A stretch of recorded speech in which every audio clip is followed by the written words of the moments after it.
Hello friends, this is doctor Ravi Saini. आज हम discussion करेंगे the role of growth hormone in regulation of growth and development. So basically जो endocrine system है, इसमें different different hormones जो हैं वो सीक्रेट होते हैं फ्रॉम डिफरेंट ग्लैंड्स, और उनके स्पेसिफिक रिस्पेक्टिव हार्मोन्स के जो एक्शंस होते हैं वो हम डिटेल में स्टडी करते हैं।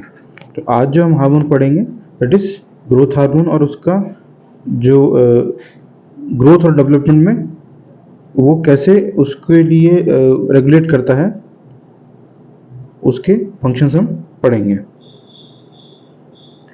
So what is a growth hormone? Growth hormone is secreted by somatotropes, which are the acidophilic cells of the anterior pituitary. So जो anterior pituitary gland है, जो pituitary gland है उसके दो पार्ट हम डिवाइड करते हैं। First one is the anterior pituitary and second one is the posterior pituitary. So जो ग्रोथ हार्मोन है वो एंटीरियर पिट्यूटरी के सोमेटोट्रॉप्स जो सेल्स हैं उनसे सीक्रेट होता है। As growth hormone promotes postnatal somatic growth, it is also known as somatotropin. So it is responsible for the postnatal somatic growth, इसलिए इसे somatotropin भी बोलते हैं। Now come to the structure. Human growth hormone is polypeptide which contains 191 amino acids. इसका जो concentration है, growth hormone concentration in blood of normal adult is up to 300 gram per deciliter, and in children it is up to 500 nanogram per deciliter. Half-life of circulating growth hormone, it is about 20 minutes. Now the regulation of growth hormone, इसके लिए हम इसको तीन themes में divide करते हैं, तीन areas में डिवाइड करते हैं। जो पहला जो है दैट इज सर्केडियन रिदम, दूसरा जो है which various factors which affects secretion, और जो सबसे लास्ट में that is role of hypothalamus and feedback mechanism. So जो ग्रोथ हार्मोन का रेगुलेशन है उसके लिए हम इन तीन रेस्पेक्टिव हेडिंग्स में उसको पढ़ते हैं। Now come to the circadian rhythm. The pulsatile secretion becomes more prominent in the midnight, especially within first few hours of deep sleep. So यहाँ पे अगर हम देखें एक टर्म है that is pulsatile secretion. It is very important because growth hormone का जो secretion है वो कंटिन्यूस इस तरीके से नहीं होता है, it is in pulsatile form. So कभी हाई होता है, कभी लो होता है, कभी हाई होता है, कभी लो होता है, that is pulsatile secretion. So it becomes more prominent in the midnight, specially with in few first hours of deep sleep.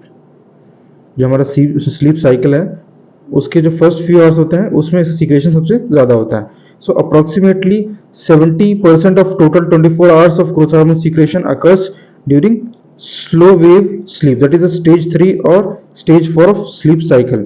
जो sleep cycle का stage 3 और stage 4 है उसमें इसमें slow wave sleep होती है, जो सिचुएशन होती है उसमें सबसे ज़्यादा 70% सीक्रेशन होता है। इस ग्राफ में भी इट इज़ इजीली विजिबल कि एक बार तो जो आफ्टरनून वाली जो कंडीशन है वहां पे सबसे ज्यादा सीक्रेशन होता है, और उसका जो मिडनाइट है वहां पे सबसे ज्यादा सीक्रेशन होता है। बिकॉज एक नॉर्मल जो स्लीप साइकिल है उसमें फर्स्ट फ्यू आवर्स में इसका सबसे ज्यादा सीक्रेशन होता है। दैट इज डिफरेंट थिंग कि जो now days our sleep cycle has become a very varied, like some of people some of the people are sleeping at very late night, like 4 a.m. or 5 a.m. I'm not sure, busy in partying and all. So now come to the factors affecting growth hormone secretion. जो second heading है जिसमें various factors हैं which are responsible for growth hormone secretion. The first are the factors that increases secretion, जो कि growth hormone का secretion को increase करते हैं। सो कौन कौन से फैक्टर्स हैं? First, hypoglycaemia as occurs in exercise and fasting. Like hypoglycaemia means blood glucose level is decreased. That situation is called hypoglycemia, and in occurs in exercise and fasting. Now come to the hyperaminoacidemia, which occurs after a high protein meal. It is natural कि protein intake ज़्यादा होगा तो amino acid formation भी ज़्यादा होंगे. That would be called hyperaminoacidemia. Now come to the hormones. Various hormones which increases growth hormone concentration, जिसमें oestrogen है, androgens है, एसिटाइलकोलिन है, सेरोटोनिन है और ग्लूकागॉन है. Various stress like fever, surgery, etc. और any psychological trauma. Puberty भी एक फैक्टर है which is responsible for increased secretion of growth hormone. And at last it is a stage 4 sleep, जो हमने previous slide में भी देखा था कि जब at the midnight or first few hours of deep sleep the secretion of growth hormone is increased. Now come to the factors that decreases secretion. So in these factors, the first one is the increase in glucose and free fatty acid. जब glucose और free fatty acid increase होंगे blood में, then growth hormone secretion reduce हो जाएगा. Various hormones जैसे कि cortisol, growth hormone, medroxyprogesterone, rapid eye movement, sleep, obesity, pregnancy, ये सभी इन सिचुएशंस में जो ग्रोथ हार्मोन है इसका सीक्रेशन डिक्रीज हो जाता है.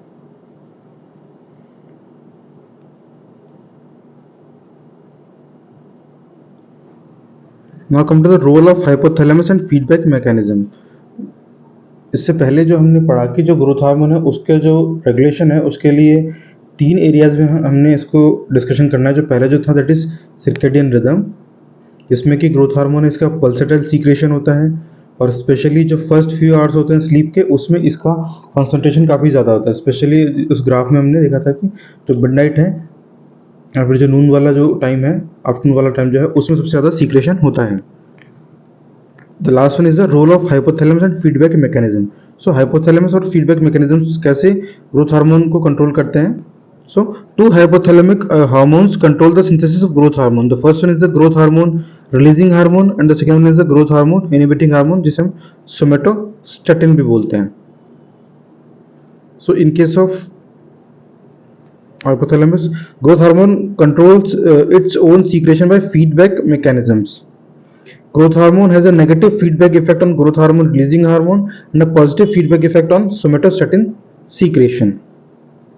So growth hormone का जो है वो hypothalamus पे in case of somatostatin जो है positive feedback effect होगा. It means अगर growth hormone का secretion increase होगा तो hypothalamus से somatostatin का secretion भी increase होगा और somatostatin जो है फिर वो anterior pituitary से जो secretion है growth hormone का वो decrease करेगा.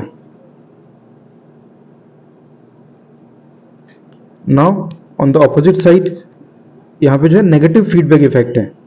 Negative feedback effect means growth hormone का जो सीक्रेशन अगर इंक्रीज होता है तो हाइपोथैलेमस से ग्रोथ हार्मोन रिलीजिंग हार्मोन का सीक्रेशन डिक्रीज हो जाएगा. और अगर ग्रोथ हार्मोन रिलीजिंग हार्मोन का सीक्रेशन डिक्रीज हो जाएगा तो जो एंटीरियर पिट्यूटरी हार्मोन से ग्रोथ हार्मोन का सीक्रेशन हो रहा था वो भी डिक्रीज हो जाएगा. एक बार और हम इसको चीज को समझते हैं. Growth hormone has a positive feedback effect in case of somatostatin, यानी अगर ग्रोथ हार्मोन का सीक्रेशन इंक्रीज हुआ तो हाइपोथैलेमस से सोमेटोस्टैटिन सीक्रेशन इंक्रीज होगा और वो जो है एंटीरियर पिट्यूटरी से ग्रोथ हार्मोन के सीक्रेशन को डिक्रीज करेगा. But in case of opposite side और ग्रोथ हार्मोन रिलीजिंग हार्मोन के केस में नेगेटिव फीडबैक इफेक्ट है. इट मींस ग्रोथ हार्मोन का सीक्रेशन इंक्रीज हुआ तो हाइपोथैलेमस से ग्रोथ हार्मोन रिलीजिंग हार्मोन का जो सीक्रेशन है वो डिक्रीज होगा और फिर एंटीरियर पिट्यूटरी से ग्रोथ हार्मोन का सीक्रेशन भी डिक्रीज होगा. सो ओवरऑल जो अगर हम बोले तो ग्रोथ हार्मोन का सीक्रेशन इंक्रीज होगा तो फिर दोनों फीडबैक मैकेनिज्म्स के थ्रू ये अपना ही हार्मोन का जो लेवल है वो डिक्रीज करता है. Now come to the growth hormone stimulates production of insulin like growth factor 1 that is called IGF-1 और सोमेटोमेटिन C which in turn has a inhibiting effect on growth hormone secretion. Similar like same situation है. जो growth hormone है ये liver और other tissue से सोमेटोमेटिन सी secret करता है और इसका सिमिलर जो हाइपोथैलेमस पे इफेक्ट होता है, यहाँ पे पॉजिटिव फीडबैक इफेक्ट, यहाँ पे नेगेटिव फीडबैक इफेक्ट, और फाइनली फिर अगर इसका सीक्रेशन इंक्रीज होगा तो ये इन फीडबैक मैकेनिज्म से अपना ही सीक्रेशन का जो लेवल है वो डिक्रीज कर लेता है। Now come to the physiological actions of growth hormone. कौन कौन से जो एक्शंस हैं वो जिनके लिए ग्रोथ हार्मोन रिस्पॉन्सिबल है। कुछ डायरेक्ट इफेक्ट्स और डायरेक्ट एक्शंस हैं।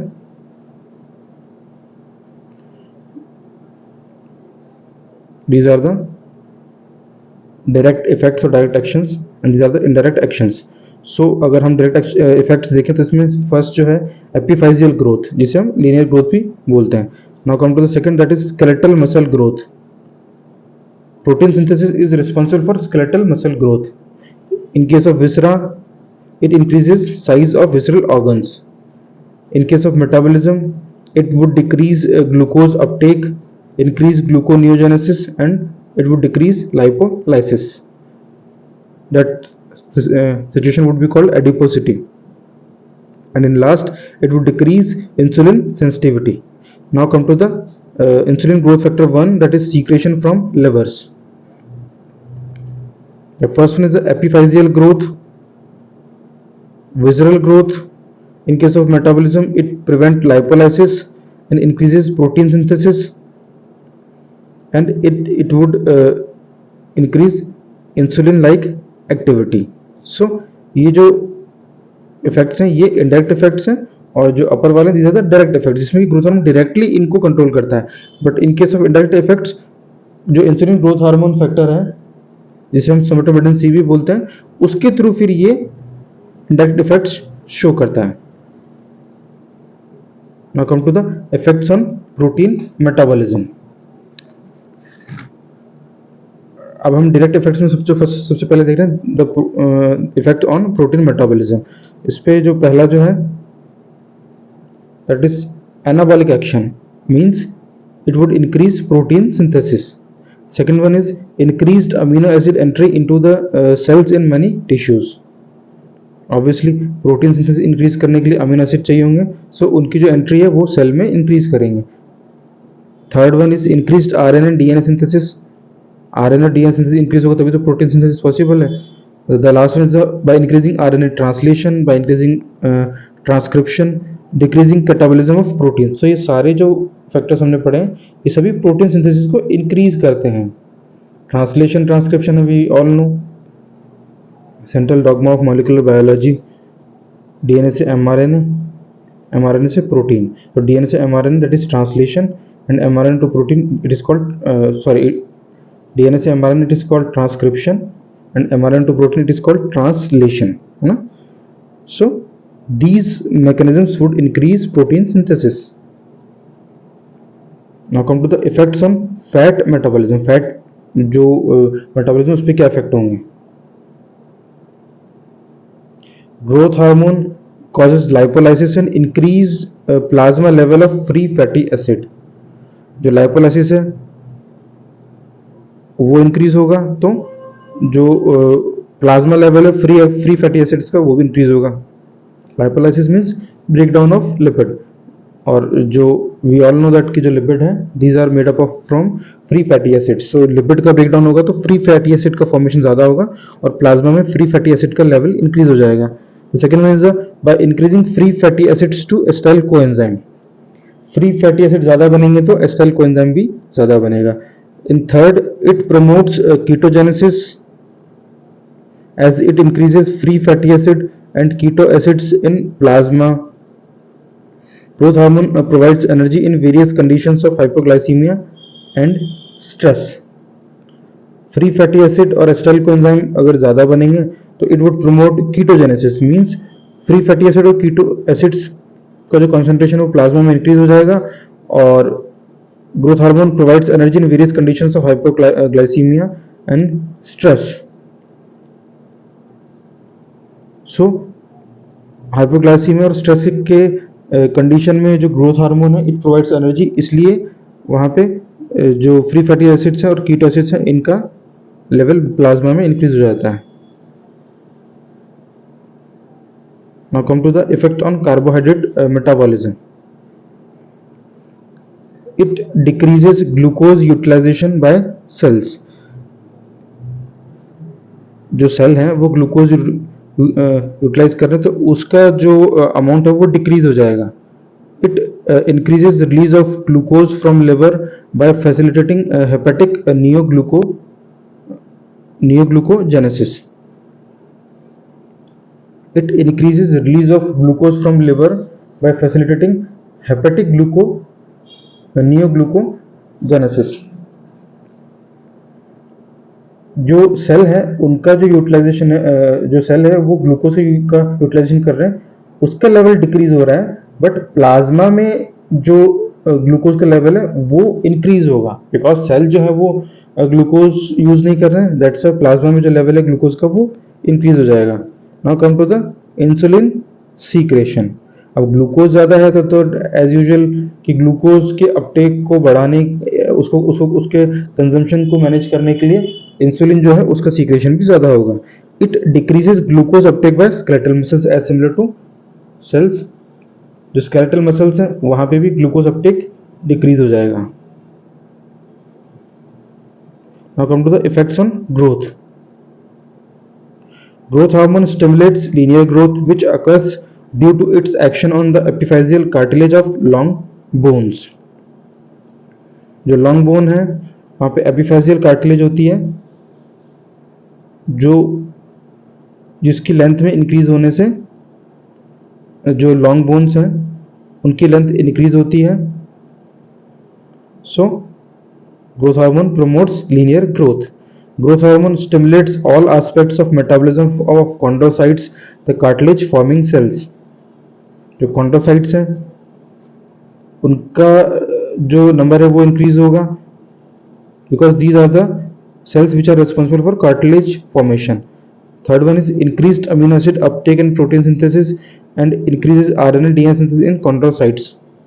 RNA DNA synthesis भी इंक्रीज होगा chondrocytes में, तभी तो chondrocytes जो है वो जो कार्टिलेज है उनका फॉर्मेशन ज़्यादा कर पाएंगे. Increase in size and number of chondrocytes. जो साइज और नंबर है वो भी इंक्रीज होगा. It would stimulate osteoblast